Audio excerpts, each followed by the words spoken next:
are again, and we're going to be hooking up another Humminbird. This is a Helix 7. This one is mega down imaging, and it's also got the sonar. We are going to put this on the bow of the boat. The back of this particular boat has a side imaging. We're going to be putting this in this area here. This way the front angler has some information. Get this Humminbird fish finder set up and get back on the water.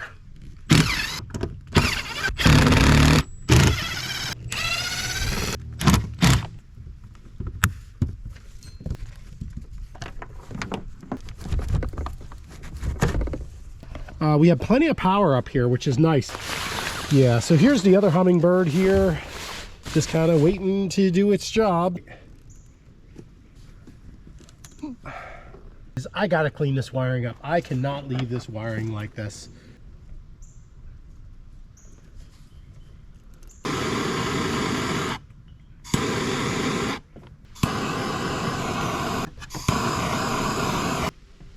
And don't forget that that's going to be really effing hot. How did I look on there?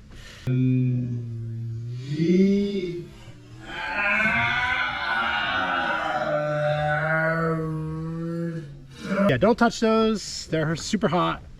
I learned the hard way. Starting to cool down, so it's not going to totally obliterate my finger like it did the first time, but that was really silly. But you know, we live and we learn. That looks really good. Okay, we're gonna go ahead and shrink wrap that. Talk about professional, huh? Now there was a part of me that wanted to go direct to these, but I don't know if I really want to do that because I needed to have our fusible link there. So I'm not connecting the black wires quite yet. Those are my grounds. This way, you know, because I mean, nothing's connected really that could get hurt, but I usually won't connect that until the end. I'll put everything together at the end and check everything, check all my connections first. All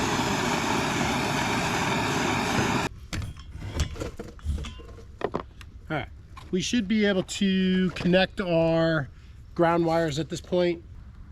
So leave a message in the comments if you'd like, if you think this is a better way of going about this. You know, it certainly looks cleaner to me. You know, better than the nut caps. I mean, the nut caps could just get tugged and loosened, so I didn't like those at all. And these wires are going to go down into the hole here. I think we're going to mount this thing right here. Okay, so we're going to have the wire come up dead center.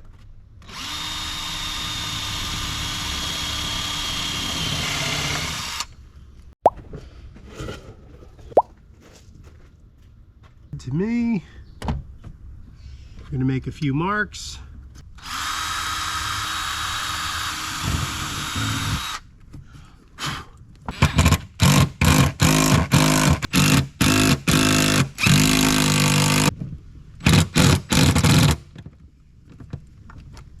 I think it's really important to take it slow with any of these things because remember, you are working with plastic, so we don't want to over tighten these and make a split. You know, you want to be a little gentle with it. Just take your time. Little here, little there. They'll make their way in. Just don't want to make any, I don't want to crack the plastic. So here's what we're going to be looking at. And I think that's just awesome. I think that's perfect for our front bow rider. So this can make its way back in now. And that really, I think everything came out really clean and pretty professional looking, and that's what I'm looking for. I don't want it to look like it was just kind of thrown in there, kind of like it was. Make sure my wiring is going in there the way I want. And it does look like that's the case. That looks really sweet. I'm really pleased with that.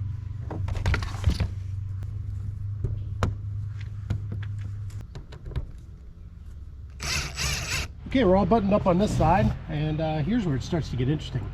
So the wiring for our transducer is going to be going on to the trolling motor. So we have this trolling motor mount here, and this will connect the transducer right to the bottom. the thing of it is, we have all this wiring dangling around. We have a Tarova, and the Tarova is an iPilot style. We need to make sure that we protect the wiring. The way we're going to protect that wiring is we're going to use a bicycle cable.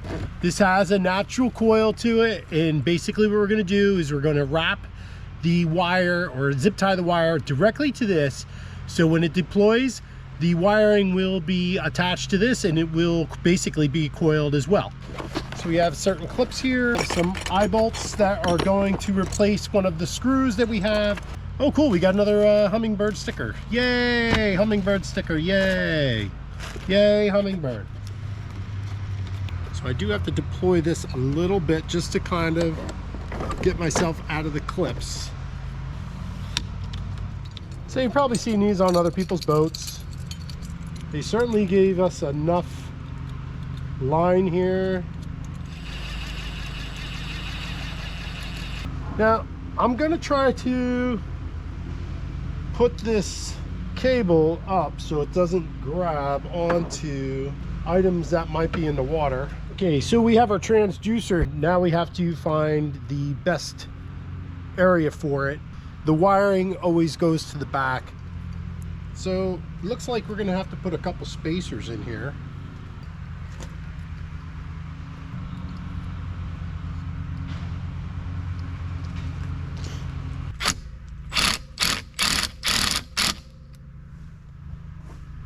All right, so now we have our transducer mounted on the bottom of our trolling motor. We are going to take out one of the bolts here on our Tarova, and that's this screw here. I've already loosened it. We're going to replace this bolt with an eye bolt like this. This is going to be one of our guides, and that should do exactly what I want it to do. So you're probably thinking, Kurt, come on, what's going on here? This is going to go through here, and this is going to allow my wire to go in and out nicely down to the bottom of the trolling motor. So that's what that's all about. So just so you're aware what the heck I'm doing here. We're gonna put a hook into our clamp here, so that will keep the wire ready to go up through the coil. So this is going to be the coil that we were talking about. And basically what we're gonna do is we're gonna follow this line, because basically what happens is as our motor's turning, this is constantly turning along with it. So this is going to allow us to get that stretch that we want. So this piece is going to clip on here. So this is basically just going to clip in here. And this is going to keep the wire connected with the clip. We're going to put a second one on strictly for the clamp itself.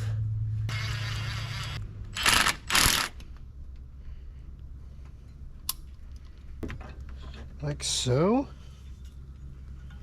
Then we're going to bring the line up in here. This is going to follow this like so.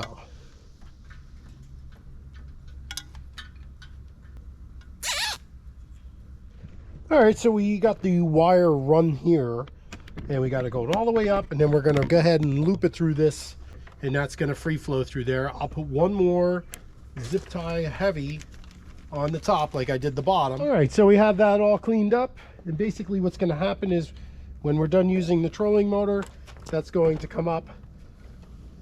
This will be on this side, and that's how that will work. Nice. So that will stay nice and clean. That's going to stay up there. When it's time to deploy, this will come out like this, like so, and this will allow me to move around nicely without any trouble. Okay, so we were able to successfully wire the wires into the casing of the Tarova body here. So we have the wires coming out here, all the wires for the back is there. We turned it on, and unfortunately it didn't come on. So did have a blown fuse. Hoping we're gonna have something come on here. There it is. This is huge for this boat. Huge. So yeah, this is great. This is really great. So I need to set this up. English is what we want, right guys? English, water type, fresh, nice. Okay, let's shut this down. and we are set. Basically what we did here is we set ourselves up with our Minn Kota Tarova unit here, and we're able to run a transducer on that. So now we're just closing this stuff up and we're ready to go fishing.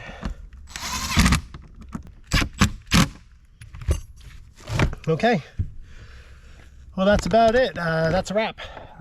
Hopefully you enjoyed this video.